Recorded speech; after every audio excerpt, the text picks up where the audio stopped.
In this exercise, we will take a look at how we could recreate this Joseph dish brush. This is actually a pretty nice design, by the way. It's really smart and well done. And it offers a lot of good exercise possibilities to study how to resurface something like this. And this is also a really good case to show where subdivision surface modeling, when applied right, is super fast and maybe even a good replacement compared to traditional sketches and then building NURB surfaces like we do in Fusion.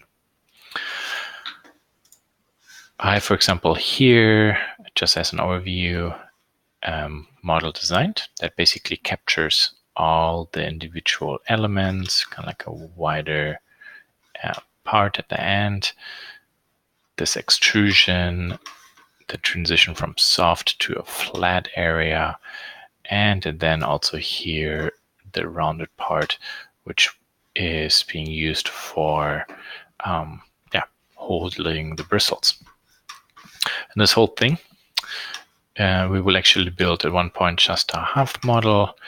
Then this half model we make full, then we smooth it. So we build it flat. And then actually we simply bend that whole thing into the shape. So that's another technique I would like to show you. Instead of surfacing something that is organic,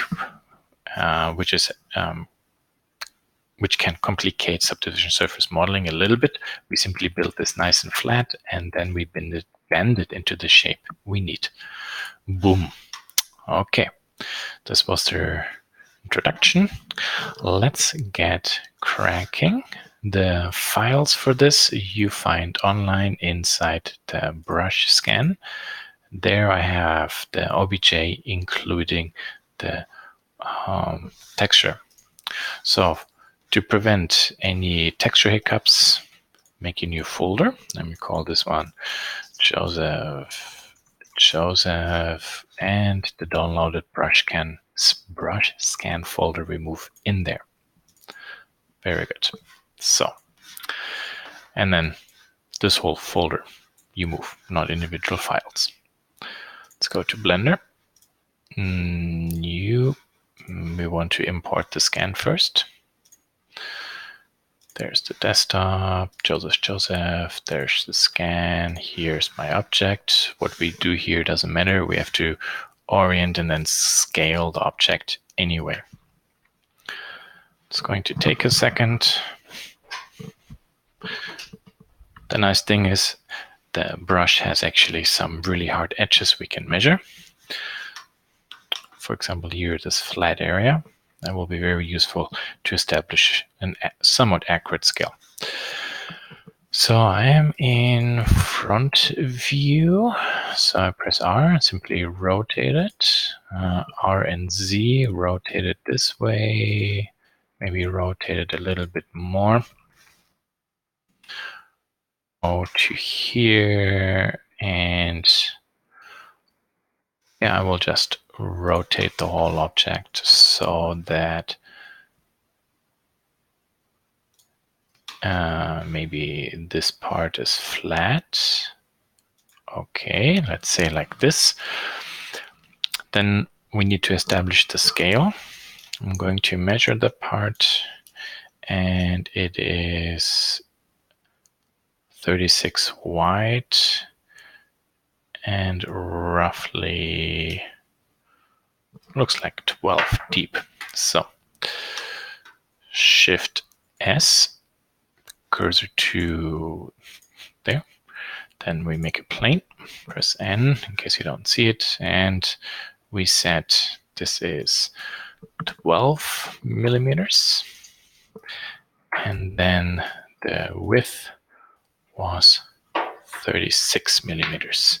So that's X in my case. Very good. Here we see it is tiny. So that whole thing we select, and with S we scale down.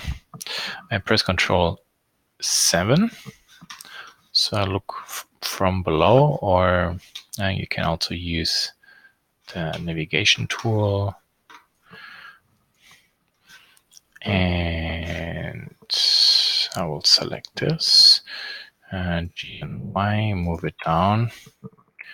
G and Y. Let's set actually cursor to, or pivot to 3D. Very good. So I'm scaling from that point.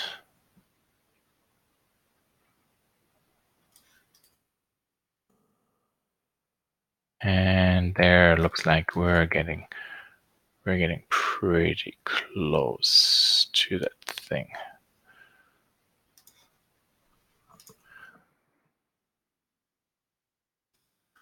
Again, and this is the scan. We don't know if the scan is 100% accurate. And you see how this cuts in. So in my view, if I go to view, click and slide to the left, or we type in 1 millimeter. Very good. So G and Z, and bring this down a little bit more so I can overlay this and better see how my stuff works. Very good. I press Shift S cursor to select it. This actually is my rectangle. Then I select my scan, G and X, slide it a little bit to the left so it's centered. Very good, because now I want to see where or how the rest is. No, hold on. Since we are here, let's do this. I, G, and Z.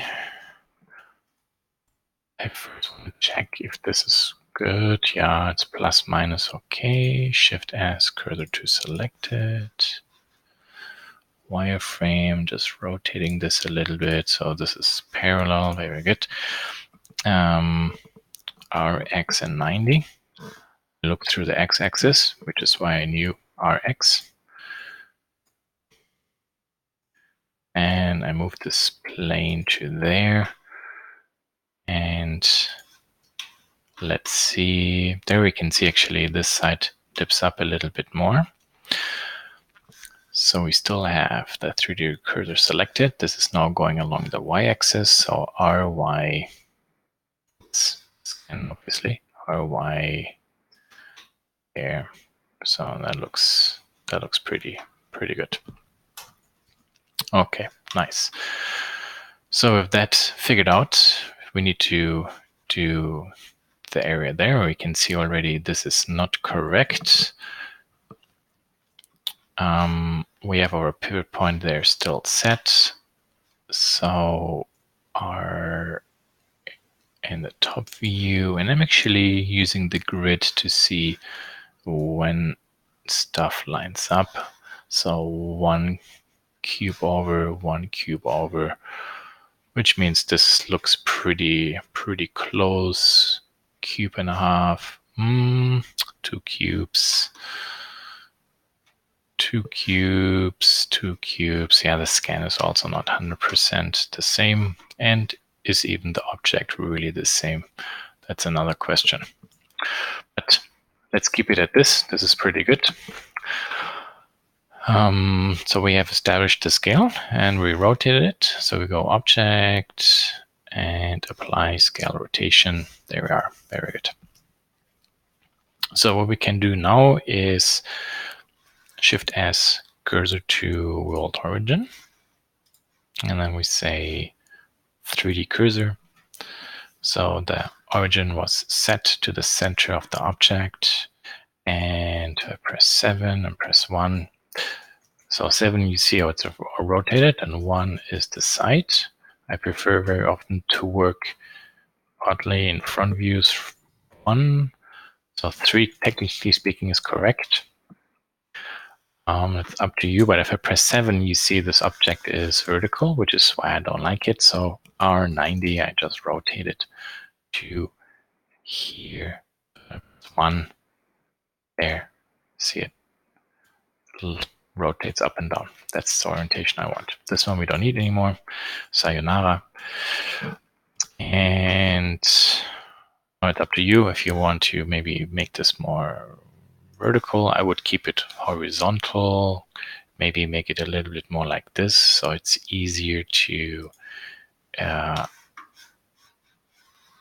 frame, so it's more, yeah, horizontally oriented. Can actually dip this one down, use this along this edge. There, very good. Okay, maybe move this up a little bit. Nice, one more time, apply rotation. Don't forget to save Joseph, and then brush resurface.